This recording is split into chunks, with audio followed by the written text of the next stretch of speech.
Muy buenas noches, nos encontramos en Libro Abierto. Mi nombre es Roberto de la Zábal. Estamos aquí transmitiendo desde Librería Café Casa Tomada, en la avenida Petit Suárez 3506 de San Isidro. Esta tarde está con nosotros Miguel Vargas. Él es escritor, director y guionista. Buenas noches. Buenas noches, Roberto. ¿Qué tal? Primeramente agradecerte a ti y a todo el equipo de Libro Abierto por la invitación y el espacio para difundir el arte y la literatura, ¿no? Que dicho sea de paso, en estas épocas de pandemia ha sido quizá el sector más, o uno de los sectores más golpeados, ¿no? Sí. Miguel, cuéntanos, ya nosotros hace unas semanas presentamos tu última producción literaria, que es una antología de cuentos, Hijos de la Iglesia, pero también ahora en julio has presentado el documental Voz Dinamitada, ¿no es así? Sí, bueno, el documental Voz Dinamitada, pues ya lo veníamos trabajando hace 2 años aproximadamente, ¿no? Recolectando información, entrevistas y finalmente rodando algunas escenas recreadas prácticamente. Y pues debido a que los seguidores de este proyecto clamaban por verla, decidimos lanzarlo o estrenarlo de forma virtual, ¿no? A través de la plataforma de Cine Aparte, que es pues una plataforma que difunde bastante el cine peruano. Este documental es un retrato del movimiento de arte y la cultura popular en el Perú de los años 70 y 80, y tomas como principal personaje a José Valdivia Domínguez, un poeta conocido en las calles como Jovaldo. ¿Cómo conoces tú, cómo llegas a su poesía, cómo llegas a conocer a Jovaldo? Sí, bueno, como señalas, el documental narra pues todo el movimiento artístico, cultural y popular, ¿no? Que tuvo su apogeo en la década de los 70 y mediados de los 80, ¿no? Tiempos casi convulsos en el Perú. Señalamos eso porque es muy, muy importante conocer cuál era la posición política, social, ¿no? Sindical, en las cuales estaban inmersos los artistas populares de aquella época. Y justamente tomamos como ente central o personaje principal a José Valdivia Domínguez Jovaldo, porque era un poeta trovador que iba en plazas, parques, comunidades campesinas, ¿no? Incluso hasta en buses, declamando su propia poesía, una poesía sencilla, pero con un contenido social y a la vez profundo, ¿no? Conozco yo su poesía a través de una plaqueta que adquiero en la Plaza San Martín ya hace muchos años atrás, cuando yo tendría pues unos 10 o 11 años, y me impactaron demasiado esos poemas por la sencillez, pero también por lo intenso y por el llamado hacia una construcción social de un Perú mejor, podríamos decirlo, citando el discurso del propio Jovaldo, que decidí indagar más sobre el poeta, ¿no? Y pues descubrimos que él falleció en la matanza que hubo precisamente en la isla penal del Frontón, en el primer gobierno de Alan García, ¿no? Y que se convirtió con el paso del tiempo, querramos o no reconocerlo, como un hito histórico dentro del país, ¿no?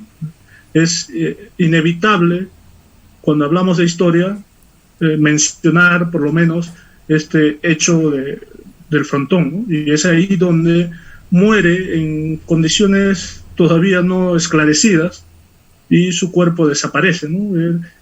Eso me llama la atención y me lleva a preguntar cómo un poeta salido de la clase popular, con mucho futuro, digamos, se deja llevar por sus principios y por su ideología a tal extremo, ¿no? De entregar su propia vida, ¿no? En esas condiciones.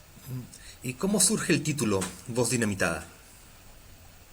Voz Dinamitada hace referencia a uno de sus versos, precisamente, Cuando él habla, por ejemplo, voy a gritar, ¿no?, con voz dinamitada y no importa si mis pulmones vuelen aquí en 1000 pedazos, ¿no? Algo así dice el poema, donde también aclara que va a cantar las verdades en las que él vive, ¿no?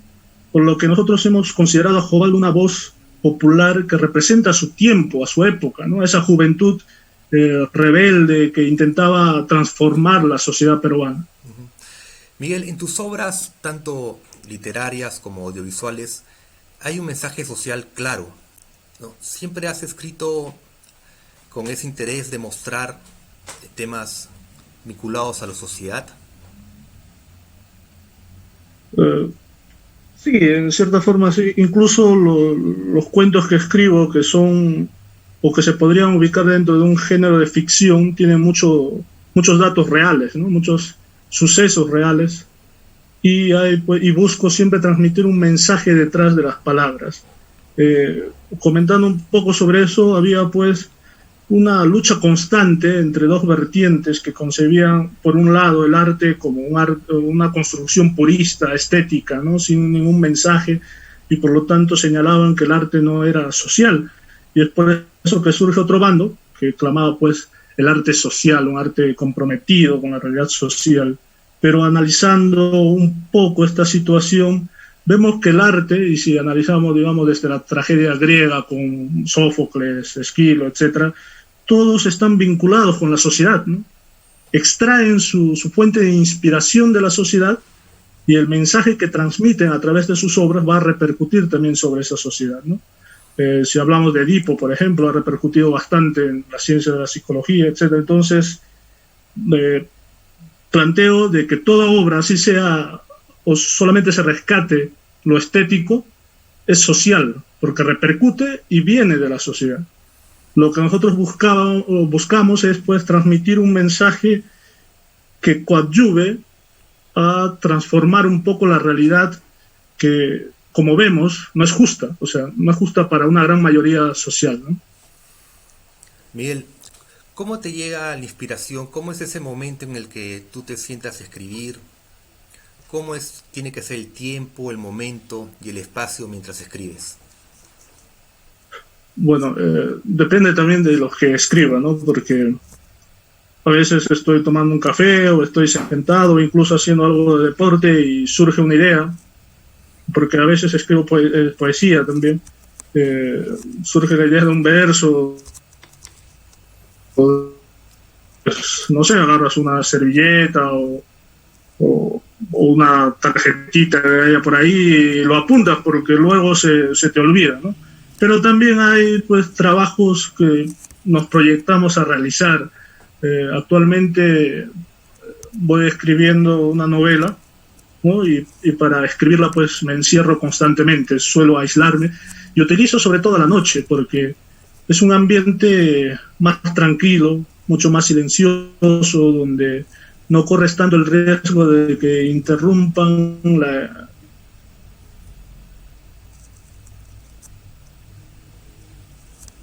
necesita un espacio de ese tipo, hilvanar sus ideas y darle una secuencia adecuada, ¿no? Creo que también la literatura es pues un trabajo más a la que se dedica mucha pasión y mucho tiempo, ¿no? ¿Y cómo considerarías, qué género literario considerarías tu vida si fueses un libro? Bueno, analizándolo un poco introspectivamente también, creo que lo ubicaría dentro de una obra gótica, ¿no? Medio oscura, debido a mi personalidad, que es algo parca, difícil de socializar, que siempre, digamos, tiende a buscar la soledad, incluso estando en grupos sociales, ¿no? Y es una cuestión algo peliaguda, podríamos decirlo, porque la sociedad en la que te desenvuelves muy poco comprende sobre eso, ¿no? A veces te sientes distinto cuando en sí no lo eres, ¿no? Durante la historia y en la actualidad también hay muchas personas que son de ese tipo de carácter, ¿no? Pero hay una gran mayoría que no puede captar esa ese tipo de personalidad, ¿no?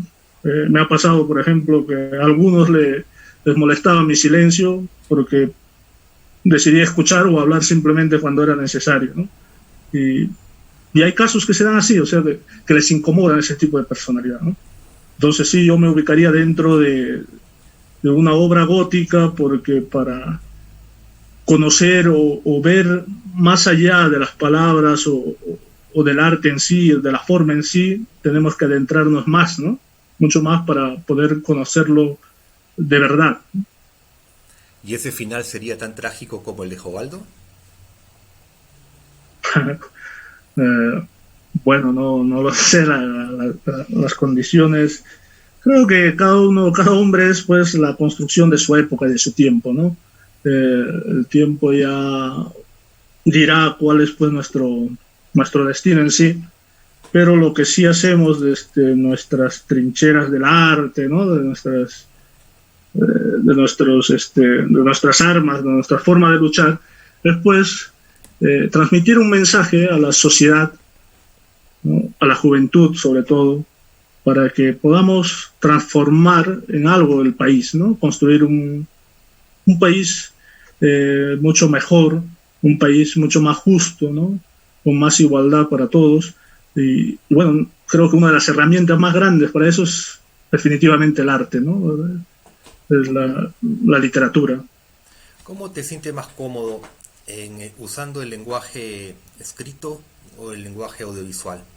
¿O depende de la historia que quieras, del mensaje que quieras hacer llegar? Eh, bueno, si hablamos de expresión, yo me inclino por ambos en un equilibrio casi, ¿no? Porque concibo que el arte cinematográfico es como un poema, ¿no? Un conjunto de pinturas que deben tener, digamos, una estética y una concepción artística en sí, ¿no? Igual que la literatura también es lo que siempre solía decir a mis amigos pintores, es que la literatura es una forma de pintura, pero con palabras, ¿no?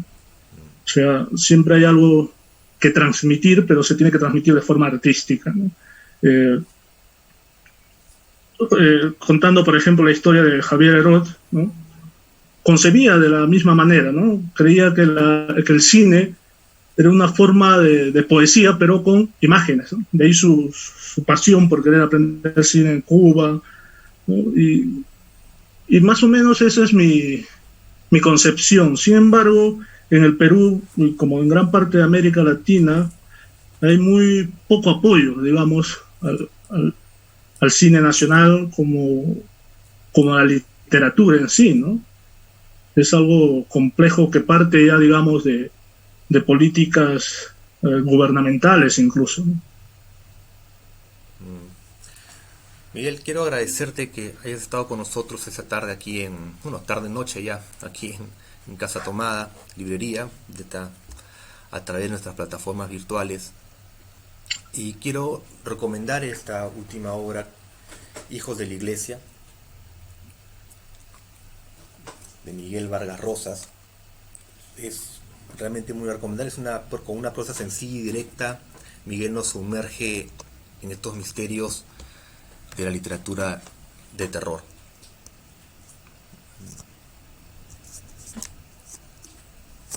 Miguel, si viniese un cliente en nuestra librería acá, ¿qué libro le ofrecerías?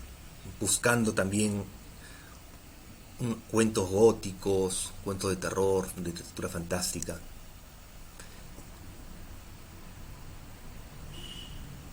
Bueno, creo Que quisiese ya iniciarse en fui ese varias camino. veces a Casa Tomada, vi algunos libros, ¿no? Y luego adquirimos también, y hay mucho de Stephen King, ¿no? Un escritor pues muy reconocido, considerado también sucesor de Edgar Allan Poe, y que tiene pues una venta masiva. Creo que